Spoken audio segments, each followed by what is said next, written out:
Unik Dados Radio Station, dan seperti yang udah di teaser tadi Vinars, hari ini tuh Agil udah kedatangan dari teman-teman ITB Stikom Bali. Dan sekarang Agil tuh bakal ngebahas sesuatu yang menarik banget, yakni adalah kamu itu bisa meraih gelar sarjana itu hanya dalam waktu 1,5 tahun aja. Wow, ini pasti kalau dengernya tuh udah, kak kok bisa sih dapat gelar cuma 1,5 tahun aja? Bisa banget. Maka dari itu Agil udah kedatangan, ini ada Ibu Niketut Dewi Arijayanti STMkom selaku Dekan Fakultas Infokom ITB Stikom Bali, dan juga Bapak Gede Sastra Wangsa STMT selaku Ketua Tim Pelaksana RPL 2024 ITB Stikom Bali. Selamat sore Bapak dan Ibu Sastra. Bapak Sastra dan Ibu Ari. Sore. Selamat sore. Apa kabar hari ini? Baik, sehat. Baik, masih semangat kan tentunya? Harus semangat ya. Oh, harus semangat, tentu. Ini Agil dengar-dengar di ITB Stikom Bali itu ada sebuah program yang mana kita itu bisa kuliah itu hanya dalam waktu 1,5 tahun aja, dan namanya itu adalah Rekognisi Pembelajaran Lampau atau RPL. Ini bisa dijelasin nggak sih Pak Bu, apa sih RPL itu? Iya, saya dulu ya, Jin. Ya, terima kasih Mas Agil. Gini, RPL itu adalah sebuah mekanisme pengakuan dari hasil atau proses pembelajaran yang sudah pernah kita lakukan sebelumnya. Jadi sebelum masuk ke Stikom Bali kan biasanya Piners yang mau daftar gitu ya, itu punya skill sebelumnya. Oke. Punya skill, dan skill ini tidak sia-sia loh, sudah dipelajari gitu, kemudian setelah dia masuk ke Stikom, skill-skill ini akan kita akui. Oke. Misalnya dia punya skill pemrograman, coding. Ya nanti tidak perlu ikut mata kuliah coding, itulah kasarnya dulu. Gitu. Jadi ada pengakuan, ini adalah proses atau mekanisme pengakuan kompetensi yang sudah pernah diperoleh sebelumnya. Baik itu dari pendidikan formal sebelumnya di perguruan tinggi, ini artinya dia pernah kuliah dulu ya, D3, D1, D2, atau mungkin pernah ikut S1 tapi tidak selesai karena lewat masa studi mungkin, atau mungkin mengundurkan diri karena suatu dan lain hal. Nah itu bisa dipakai, kita akui. Kemudian bisa dari pendidikan non formal seperti kursus, pelatihan yang pernah diperoleh sebelumnya. Pendidikan informal, belajar otodidak, belajar dari YouTube, belajar dari mungkin Udemy gitu ya, kode akademi dan lain sebagainya, itu bisa kita akui. Oh gitu. Termasuk juga pengalaman kerja yang sudah diperoleh di lapangan, di tempat kerja. Artinya itu kan ada proses belajar di sana, dan dia ahlinya mungkin ya di tempat kerja itu. Dan kalau ada mata kuliah berhubungan dengan apa yang biasa dilakukan di tempat kerja, ya nggak usah kuliah lagi. Gitu. Oh gitu. Iya. Jadi waktunya lebih singkat ya Pak ya? Waktu lebih singkat, biaya bisa lebih hemat. Oke, lalu kalau ngebahas tentang siapa yang bisa mengikuti jalur RPL ini Pak, apakah ada batasan usia kah? Atau mungkin ada kriteria lain mungkin? Batasan usia jelas tidak ada. Oke. Karena kita mengusung long life learning gitu ya. Jadi pembelajaran sepanjang hayat, mau tua 60 tahun juga nggak masalah ya? 60 tahun, 70 tahun kalau masih mau belajar silakan. Oke. Nah minimalnya ada nggak? Nah batas minimal ini kita tidak batasi dengan usia. Oke. Tapi kita batasi dengan 2 tahun minimal sudah lulus SMA, SMK atau sederajat. Oh, pendidikan terakhirnya harus SMA, SMK ya? Iya. Oke. Artinya kalau dia sudah pernah menempuh perguruan tinggi kan dulunya pernah SMA kan. Nah itu minimal 2 tahun sudah lulus, dan kita anggap atau kami rasa sudah punya pengalaman lah di luar, sempat belajar di luar, sehingga kompetensinya ada yang bisa diakui. Oke, kalau untuk yang bisa mengikuti ini, apakah mahasiswa Stikomnya sendiri itu bisa Pak? Kayak misalkan nih, ada mahasiswa Stikom yang pengen RPL tapi dia pengalaman kerjanya itu masih setahun misalkan. Ya, oke. Ini bisa jadi, kita luruskan dulu. Ini bukan untuk mahasiswa internal Stikom, tetapi ini adalah jalan masuk sebagai mahasiswa baru. Oh, harus mahasiswa baru. Iya, betul sekali. Oke. Jadi kalau misalkan mahasiswa Stikomnya sendiri nggak bisa berarti Pak ya, meskipun udah kerja segala macam. Tidak bisa. Oke, kalau gitu ngebahas tentang keuntungan dari mengikuti jalur RPL ini sendiri Pak. Selain penghematan waktu dan biaya, apa sih keuntungan kalau misalkan kita tuh mendaftar program RPL ini? Ya, karena ini ditujukan kepada pinners yang sudah punya pengalaman gitu ya, punya pengalaman, punya skill lah. Yang sesuai dengan atau relevan dengan program studi yang dituju. Oke. Keuntungan lainnya adalah dia belajarnya sebelumnya itu tidak sia-sia.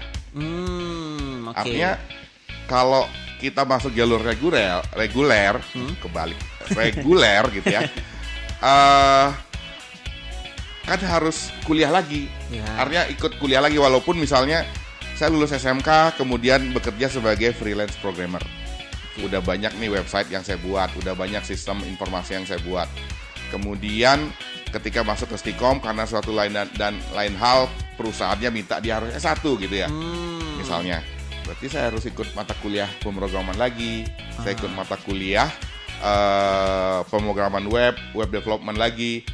Yang jangan-jangan saya lebih jago nih daripada dosennya gitu. Ya, jadi bisa menjadi penunjang gitu Pak ya. Kerjaan sehari-harinya yang ya. ngoding gitu ya. Nah, yang seperti ini kita bisa akui bahwa individu yang sudah pernah yang memang punya keahlian itu ya nggak usah ikut lagi. Kita akui kemampuannya. Silakan tidak usah ikut kuliah lagi sehingga nanti masa studinya bisa lebih singkat. Oke, itu tadi keuntungannya Vinars, jadi masa studinya singkat, terus biayanya juga lebih terjangkau, dan tentunya kemampuan kamu itu pasti bakal berguna banget nanti untuk di perkuliahan. Nah, kalau untuk cara daftarnya sendiri Pak, ini mungkin bisa Ibu Arin ya menjelaskan cara pendaftaran untuk program RPL di ITB Stikom Bali. Ya, oke. Pendaftarannya nggak harus datang langsung ke Stikom, tidak harus, tapi bisa dilakukan secara online. Tapi ada beberapa formulir atau dokumen yang harus diisi, dan calon mahasiswa atau calon peserta yang ingin mengikuti jalur reguler untuk masuk ke Stikom itu akan diberikan konseling. Jadi kami ada tim RPL yang juga nanti akan memberikan konseling terkait dengan gimana nih caranya ngisi, lalu dokumen apa yang harus dilengkapi. Nah, itu akan dibantu sepenuhnya. Namun untuk pendaftaran sudah bisa juga dilakukan secara online. Secara online jadi udah bisa ya Bu ya. Betul. Nah, untuk dokumennya sendiri apa aja sih Bu yang perlu disediakan gitu untuk yang pengen mendaftar gitu? Oke, pertama kalau misalnya belum pernah mengenyam pendidikan formal setelah SMA, artinya memang belum pernah kuliah sama sekali. Jadi tentu saja ijazah SMA pertama itu harus disertai. Kemudian, nah tadi Pak Sasra udah sempat sampaikan kalau punya pengalaman kerja sebelumnya 2 tahun. Artinya ditunjukkan dengan surat pengalaman kerja dari perusahaannya. Kemudian jika pernah menempuh atau mengikuti kegiatan non formal atau informal seperti belajar otodidak atau ikut course di lembaga-lembaga course baik itu nasional ataupun internasional, itu juga bisa dilampirkan sertifikatnya. Kemudian sebenarnya ada banyak ya dokumennya, tidak wajib, yang sifatnya tidak wajib, tetapi dokumen yang dibutuhkan itu sebenarnya adalah dokumen yang bisa menunjukkan kemampuannya. Jadi misalnya contoh dia sudah pernah kerja di sebuah lulusan SMA, kemudian dia adalah seorang programmer, sudah bekerja selama 2,5 tahun misalnya seperti itu. Jadi calon peserta ini bisa menunjukkan dokumen berupa misalnya contoh code yang pernah dia kerjakan, misalnya melalui tangkapan layar GitHub, atau misalnya dia bisa tunjukkan dengan prototype misalnya. Nah itu boleh. Itu semua akan di-assessment.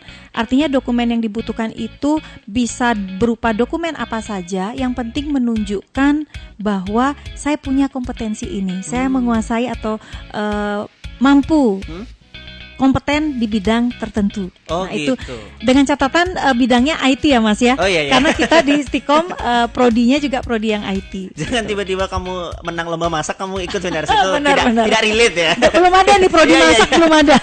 Tapi apakah setelah mengumpulkan dokumen itu ada tes tersendiri Bu untuk yang ikut mendaftar nanti? Kalau kayak tes ujian masuk nggak ada. Nggak ada. Itu tidak ada. Jadi Viners jangan khawatir, jadi nggak harus ngikutin tes ujian masuk. Jadi setelah dokumen kami terima, ada proses penilaian. Jadi ada tim penilai yang akan menilai dokumen-dokumen tersebut, kelayakannya, kemudian apakah dokumennya asli, itu juga kita akan cek. Nah, jika dirasa dibutuhkan wawancara atau interview, baru kita akan panggil untuk wawancara jika dibutuhkan. Gitu. Tapi kalau enggak, dari dokumen itu sudah cukup. Berarti ini sekarang lanjut ke berapa lama biasanya proses evaluasi tersebut?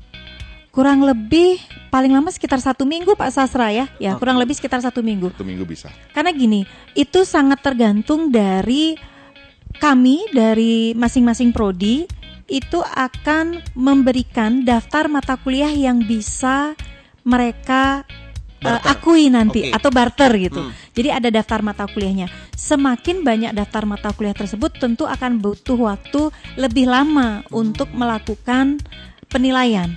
Karena kita akan mencocokkan apakah dokumen ini bisa nggak diakui dengan mata kuliah yang dia minta untuk barter. Jadi kita akan cocokkan, sesuaikan dengan apa capaian pembelajaran per masing-masing mata kuliah yang mereka minta untuk akui.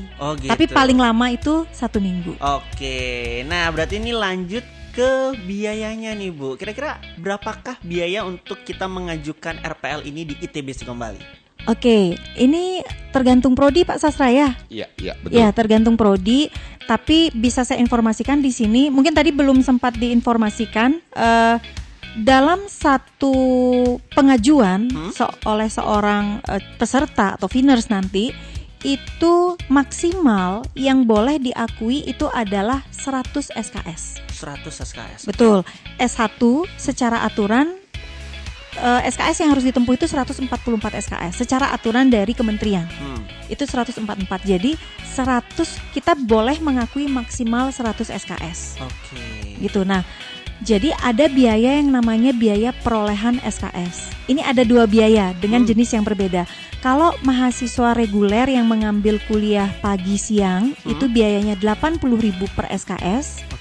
Kalau misalnya mahasiswa atau calon mahasiswa ini memilih kelas malam atau sore atau karyawan gitu, itu biayanya 100.000 per SKS. Karena nanti pada saat mereka dinyatakan perolehan kreditnya kita akui, saat nanti belajar mereka akan mengambil sesuai dengan kelas yang mereka pilih, apakah kelas pagi siang atau sore malam. Jadi sore malam ini seperti kelas karyawan gitu.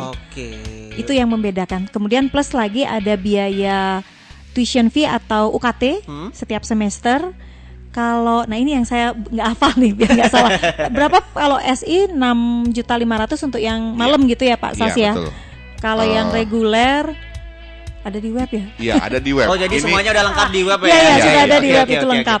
Karena ada banyak faktor nih yang membedakan biaya-biaya tersebut dari sisi prodi, dari sisi kelas yang diambil, itu bisa beda. Bedanya ya nggak jauh-jauh juga sih. Cuman detailnya lupa. Ini biaya ini berapa, ini biaya ini berapa gitu. Tapi di web semua ada. Mungkin saya menambahkan sedikit dari Bu Ari tadi. Boleh Pak. Jadi kalau dari masalah biaya dan pengakuan SKS ya, kalau kita hitung-hitung ya, biaya per semester kuliah di Istiqomah Bali itu kan sekitar 6 juta sampai 6,5 ya. Kemudian itu per semesternya.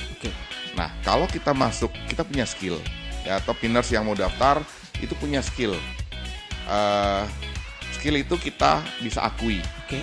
Bisa kita akui, kita hitung misalnya, ternyata perolehannya sampai 100 SKS. 100 SKS maksimal ini.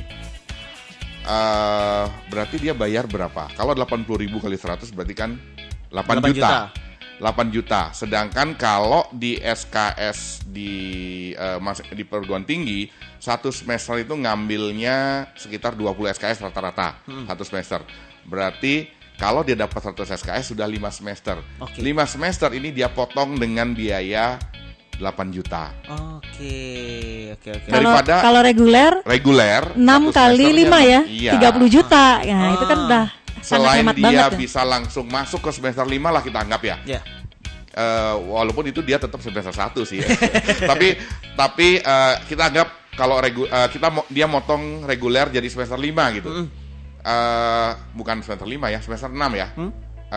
Bener gak? 6, 7, 8. Iya betul. Semester 6, dia masuk langsung ke semester 6. Dengan membayar 8 juta. Itu dari skillnya dia, itu bayarnya. 8 juta, nah tinggal 3 semester. Tinggal nambahin aja ya, Iya, SKS yang kurang ya. 3 semester, normalnya 3 semester. Kalau dia ngikutin perkuliahan lancar, maka 1,5 tahun Itu bisa udah bisa lulus dengan biaya yang jauh lebih murah dibandingkan dengan masuk reguler. Oke, mungkin itu dulu Pak dan Ibu, kita break sebentar, nanti bakal ngajutin tentang ngebahas mengenai program rekognisi pembelajaran lampau ini, Vinars. Ini Kredus Radio Station, hari ini Agil masih nemenin kamu tentunya di Indonesia, nemenin kamu sampai jam 6 sore, Vinars. Dan hari ini Agil masih ngobrol-ngobrol barengan sama teman-teman dari ITB Istiqom Bali. Dan ingetin sekali lagi ya, buat kamu yang pengen nanya-nanya mengenai tentang program RPL, itu langsung aja bisa WhatsApp di 0812-383-9100. Karena sekarang Agil masih ditemenin sama Bapak Sastra dan juga Ibu Ari. Gimana Bu, Bapak tadi udah sempat ngobrol-ngobrol juga mengenai tentang ternyata nih Pak Sastra tuh musisi dulu ya. Sempat menjadi musisi sebelum menjadi dosen, benar. Ini itu artinya emang dosen-dosen di di ITB Istiqom Bali itu keren-keren semua. Tapi lanjut lagi, Vinars, ini ngebahas tentang rekognisi pembelajaran lampau atau RPL. Ini tadi sempat ngebahas kalau misalkan program RPL itu ada yang namanya tadi sempat kalau perlu interview. Agil mau nanya nih, apakah interviewnya itu berbahasa Indonesia kah atau menggunakan bahasa Inggris? Tentu saja, saya yang jawab kali Pak, saya langsung. Silakan Bu Ari. Ya, tentu saja pakai bahasa Indonesia. Oke. Gitu ya. Jadi jangan khawatir bisa pakai bahasa Indonesia, tapi kalau mata kuliah yang direkognisi itu adalah bahasa asing, tentu saja bahasa asing. Karena kami ada mata kuliah bahasa asing. Bahasa asingnya itu ada 3 bahasa.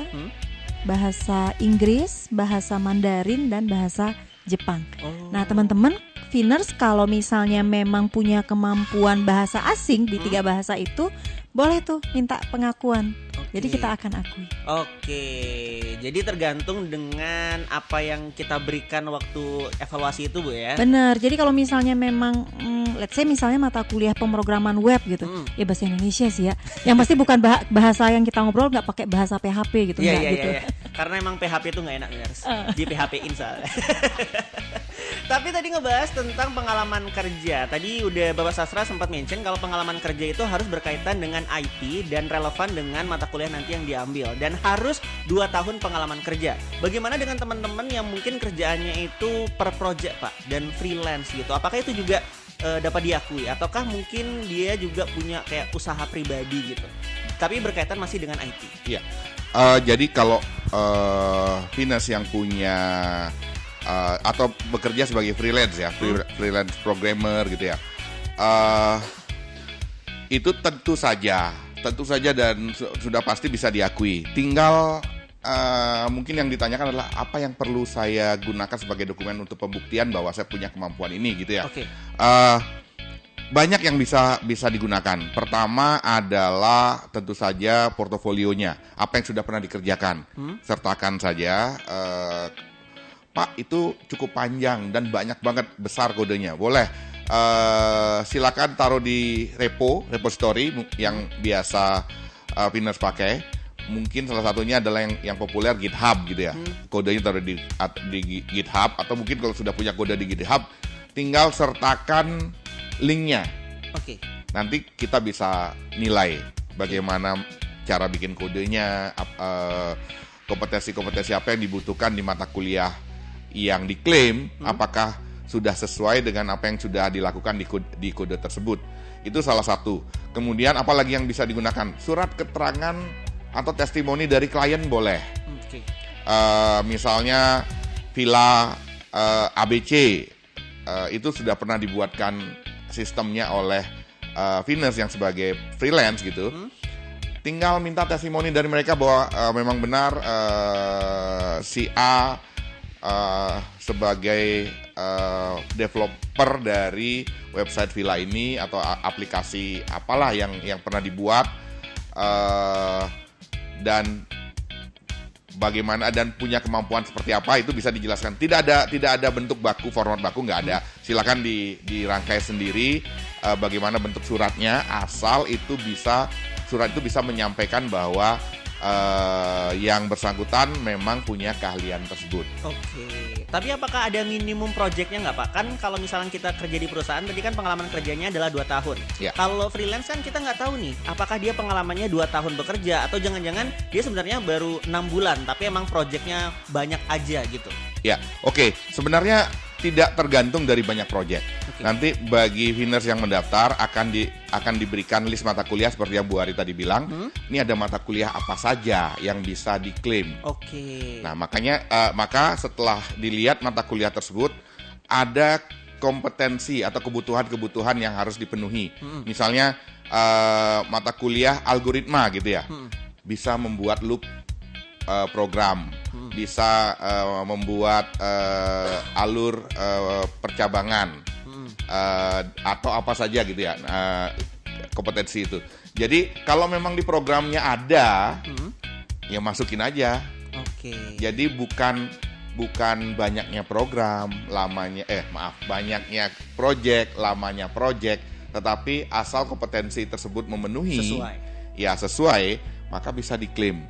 Jangan khawatir. Cuman persyaratannya adalah tadi minimal tamat SMA atau SMK ini 2 tahun minimal. Oke. Apakah juga kalau misalkan kerja di luar negeri itu juga diakui juga? Ya, tentu saja. Oke. Kita sudah ada mahasiswa yang ada dari Cina. Iya, ada mahasiswa asing yang kita masukkan ke program RPL karena dia sudah pernah menempuh program pendidikan diploma 3 di sana. Ada satu juga yang sudah mendaftar pernah menempuh pendidikan di Australia. Oke. Course bentuknya kursus. Jadi dia balik ke Indonesia, bisa nggak itu diakui? Bisa. Yang kita ambil kompetensinya. Oke, berarti semua kompetensi itu diakui di ITB Sikombali, yang penting berkaitan dengan IT dan masuk ke dalam kurikulum yang ada di ITB Sikombali. Betul sekali. Dan bisa dibuktikan gitu ya. Oke, nggak cuman ini ya Pak ya, nggak cuman abal-abal gitu, nggak ngambil cuman punya ngaku. orang gitu, ngaku-ngaku doang. Saya bisa ngoding nih, tapi cuman hello world. Tapi kalau misalkan untuk program RPL ini Pak dan Bu, ini apakah ada orientasi untuk mahasiswa baru? Kan ini kan cuma untuk calon mahasiswa baru aja. Kadang-kadang ada nih yang kayak aduh males nih kuliah lagi karena ada ospeknya segala macem, ribet kayak gitu-gitu. Apakah kalau misalkan RPL ini ada juga? Ya, ada tapi dibedakan dengan reguler. Oke. Ingat, kita ini masuk dari segala umur ya. Masa yang bapak-bapak 70 tahun kita suruh panas-panasan di lapangan gitu ya, terus dicukur gundul. Enggak lah. Oke. Artinya tetap orientasi itu ada. Pengenalan kampus. Apa sih fungsinya orientasi? Ini sebenarnya pengenalan kampus. Oke. Kehidupan di kampus itu memang sedikit berbeda karena ada beberapa lingkungan-lingkungan yang berbeda dan sistem lah terutama ya, sistem yang akan digunakan gitu. Anggaplah pengenalan tentang bagaimana cara bayar SPP, bagaimana cara mendaftar mata kuliah, tiap semesternya bagaimana, kemudian ada sistem yang akan digunakan. Kalau di Sikombali itu ada sistem informasi online, SION, bagaimana cara menggunakan e-learning, LMS ya, LMS pembelajaran, dan mahasiswa di Sikombali itu akan mendapatkan akun Microsoft yang dimana perkuliahan hybridnya yang online-nya kita menggunakan Microsoft Teams. Jadi environment-nya inilah Microsoft ya.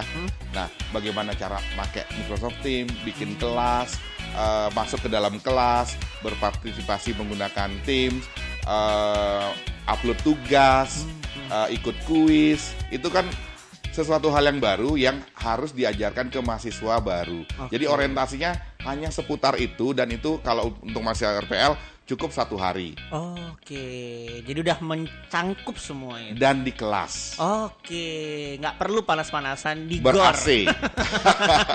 Ber-AC, tidak perlu ada ceramah, Oke. tidak ada sambutan-sambutan yang panjang lebar. Oke. Ya, pokoknya masuk, kita akan kenalkan sesi ini tentang LMS. Sesi berikutnya tentang sistem informasi mahasiswa online, akademik, Kemudian tentang keuangan, tentang aturan-aturan akademik. Oke. Kayak misalnya kehadiran, bagaimana penilaian, kehadiran minimal berapa sih yang bisa ikut ujian gitu. Ada persyaratan akademik yang mungkin itu suatu hal yang baru. Oke. Jadi tetap harus ada orientasi. Tapi tenang, itu bentuknya adalah kelas. Oke, mungkin kita break dulu Pak. Ini Kredis Radio Station, Vinars, masih ada Agil di sini bersama Bapak Sastra dan juga Ibu Ari ngebahas tentang rekognisi pembelajaran lampau dari ITB Istiqom Bali. Tadi udah sempat ada yang WhatsApp Phoenix Radio Bali bertanya nih Pak sama Bu ini mengenai tentang RPL ini, apakah gelar yang didapat oleh mahasiswa RPL dan reguler itu sama atau berbeda?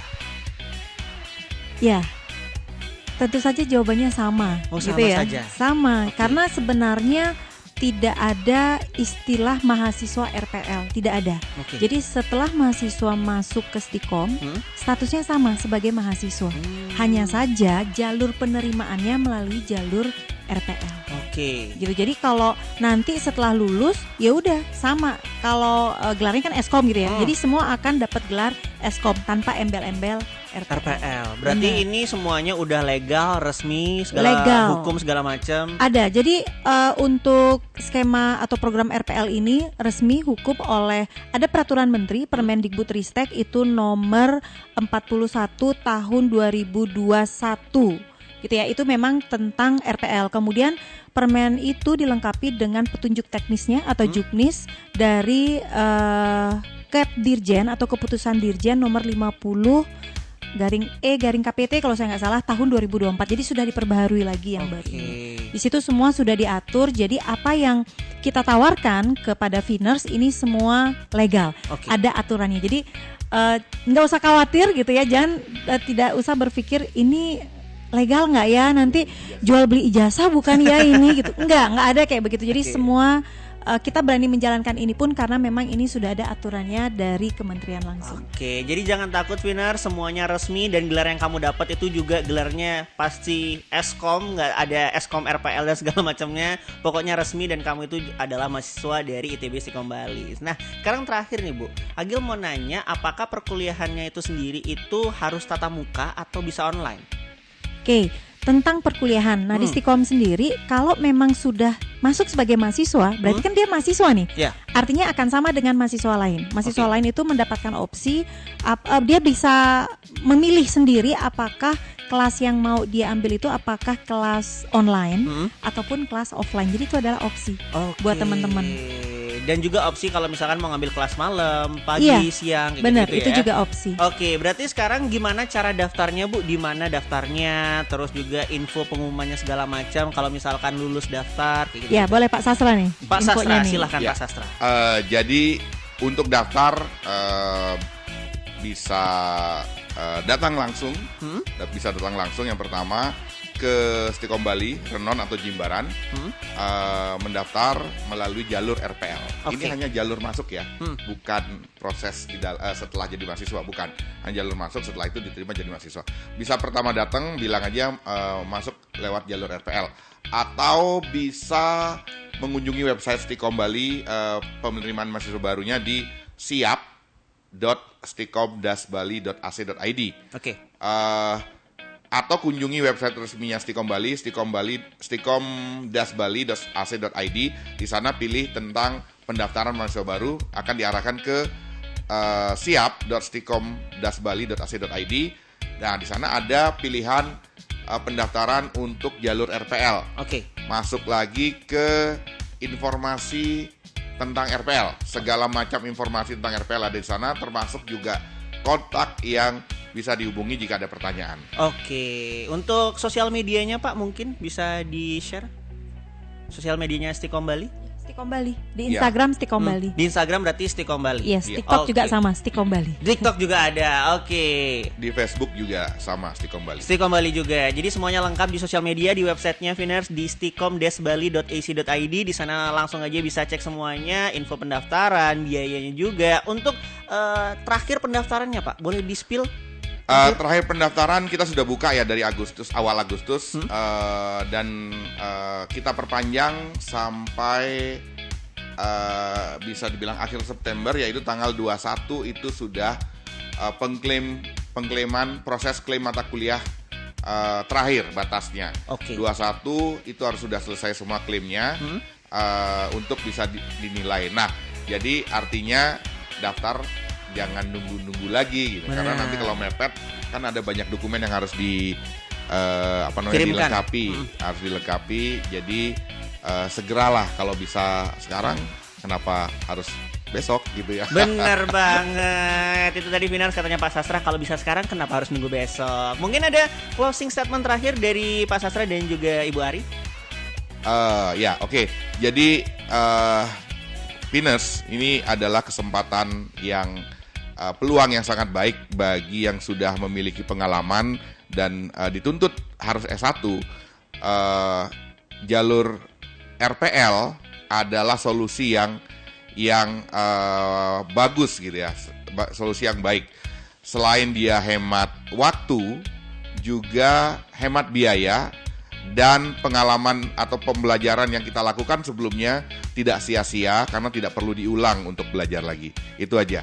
Terima kasih. Oke, terima kasih kepada Bapak Sastra dan juga Ibu Ari udah hadir di Phoenix Radio Bali. Dan terima kasih juga Vinars buat kamu yang udah dengerin Agil selama kurang lebih sejam ngobrol-ngobrol tentang RPL ini, rekrutasi pelajaran lampau dari ITB Stikom Bali. Sekali lagi Agil ingetin Vinars, buat kamu yang pengen cek pendaftarannya dan info lebih lanjut, kamu bisa langsung aja kunjungin Instagramnya Stikom Bali, ada di Stikom Bali, di TikTok juga ada di Stikom Bali, dan websitenya itu ada di stikom-bali.ac.id atau bisa juga di siap.stikom-bali.ac.id untuk informasi lengkapnya. Dan buat kamu masih dengerin Agil Ababil dan juga Sandy Alfian di In Indonesia sampai jam 6 sore.